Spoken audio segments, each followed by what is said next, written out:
नमस्कार। मैं आप लोगों को अपने चैनल में स्वागत करती हूँ। 18 तारीख को 18 सितंबर दिन सोमवार को तीज व्रत पड़ रहा है और सारी बेटी बहुएं सब तीज का व्रत करेंगी। तो मैं इसी के बारे में बताने जा रही हूँ कि बहुत सी सारी बहू बेटियाँ जो है आजकल जिसकी नई शादी हुई है वो लोग भी जानना चाहेगी कि इस साल हम तीज का व्रत उठाएं या ना उठाएं, क्योंकि इस साल मलमास पड़ा था तो हर जगह नहीं होता है। मलमास जिस साल लगता है उस साल नया नया व्रत जो है नई नई दुल्हन को नहीं लोग उठाने देते हैं। हम लोग के तरफ भी नहीं उठाया जाता है और हम भी मना करेंगे कि जिस साल मलमास पड़ता है उस साल नई बहू बेटियों को नया नया व्रत नहीं करना चाहिए। तो इस साल ना करें तो ही अच्छा रहेगा। अगले साल से व्रत अपना उठाएंगी और जो पहले से उठाई हैं बहू बेटियाँ वो लोग के लिए मैं बताऊंगी कि मान लीजिए कोई जो गर्भवती है और वो तीज का व्रत करेगी, दिन और रात निर्जला व्रत करेगी, तो उसको ये रहेगा, डर रहेगा कि प्यास लग जाएगी या कोई कुछ हो न जाए। तो मैं कहूँगी कि अगर प्यास लग जा रही है बहुत ज़्यादा, मतलब बहुत जोरों को प्यास लगे, गला सूख जा रहा है, तो उसके लिए ये नहीं है कि आप पानी के बिना आपका तबीयत खराब हो जाए, ऐसा नहीं है। अगर प्यास लग गई है, बहुत जोरों की प्यास लगी है, गला सूख रहा है, तो आप एक पात्र में, मतलब एक थाली में पानी भर लीजिए और जैसे कि मवेशी पानी पीते हैं, गौ माता पानी पीती है, उसी तरह से गौ के रूप धारण करके और उसी तरह से मुंह से पानी पी लीजिए। उसमें जो है आपको दोष नहीं लगेगा और व्रत आपका आरंभ ही रहेगा। डरने की कोई बात नहीं है। आप ऐसे प्यास के मारे, मतलब तबीयत खराब ना हो, इसलिए मैं ये बता रही हूँ कि आप ऐसा कर सकते हैं।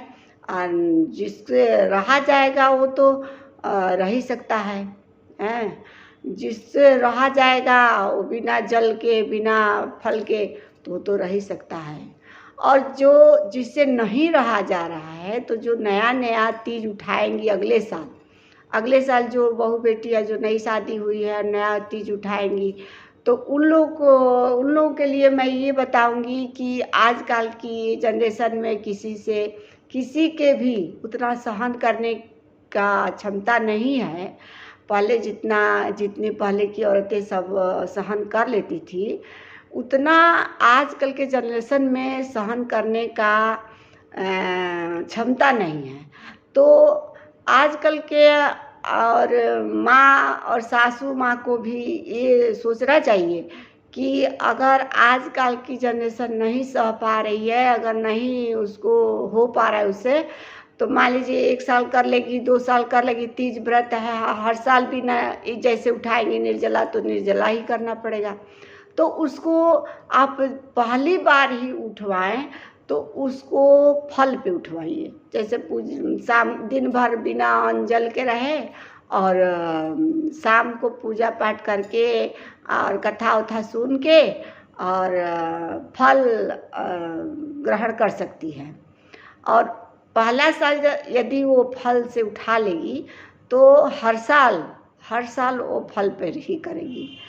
और आजकल के जनरेशन को ऐसा हो रहा है कि किसी से सहन नहीं हो रहा है, तबीयत खराब हो जा रहा है, तो नाना प्रकार की बीमारियां हो जा रही है। इसलिए हम आप लोगों को बता रहे हैं कि चाहे तो आप लोग फल पे उठवा सकती है, क्योंकि 1-2 साल मान लीजिए वो रहेगी, रह सकती है, उसके बाद उसका बच्चा हो जाएगा। बच्चे, छोटे बच्चे रहते हैं तो हालत ख़राब हो जाती है कोई भी लेडीज़ को। तो इसलिए मैं ये सब सलाह दे रही हूँ कि अगर ऐसा हो तो ऐसे ही करें।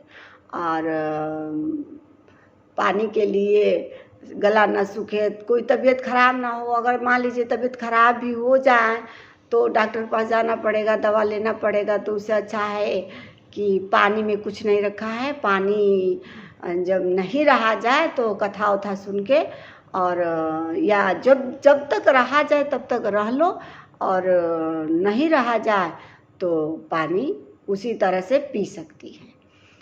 और आगे ये है कि हरतालिका तीज में आपको पूजन सामग्री में पूरा सुहाग के सामान, फल फूल, मिठाई सब भगवान शिव पार्वती को चढ़ाते हैं। और दान पुण्य भी करते हैं। 16 श्रृंगार औरत अपने को भी करती है। और दान में भी सुबह नहा वहा करके माता पार्वती जी को सिंदूर लगाती है, पूजन करती है। उसके बाद माँ पार्वती से सुहाग लेके अपने माथे पे लगाती है, अपने मांग भरती है। और मांग भरने के बाद जो है वो पारण करेगी। करेगी तो तीज का जो व्रत है वो तोड़ेगी। और यही सब सुहाग का चीज़ है। सुहाग के चीज़ दान करना है, सुहाग के चीज़ चढ़ाना है, सुहाग के चीज़ अपने को करना है। तीज में यही होता है। और जो भी आपका सुहाग का मतलब चीज़ हो आप कर सकती है। 16 श्रृंगार होता ही है कि 16 श्रृंगार करके अपना जो है तीज व्रत किया जाता है। और माता पार्वती जी को भी 16 श्रृंगार का सामान चढ़ाया जाता है। मार्केट में मिलता भी है, आप जाएंगी मार्केट में तो मिलता भी है, 16 श्रृंगार बिकता भी है। छूने के लिए भी अलग है, दान करने के लिए, और चढ़ाने के लिए अलग है, और अपने करने के लिए अलग है। सब अलग अलग मिलता भी है। तो दान भी करें। मान लीजिए, और एक और बात कि अगर महिलाएं की अशुद्धि हो जाती है, महिला अशुद्ध हो गई तो उसमें क्या करे, पूजा पाठ करे ना करे, कैसे दान करे, कैसे नहीं, बिल्कुल नहीं, दान नहीं करना है, पूजा नहीं करना है, ये सब नहीं करना है। बाकी सब मान लीजिए कि निर्जला व्रत कर रही है, अगर सहन है तो पूरा निर्जला व्रत रखे पूरा 24 घंटा।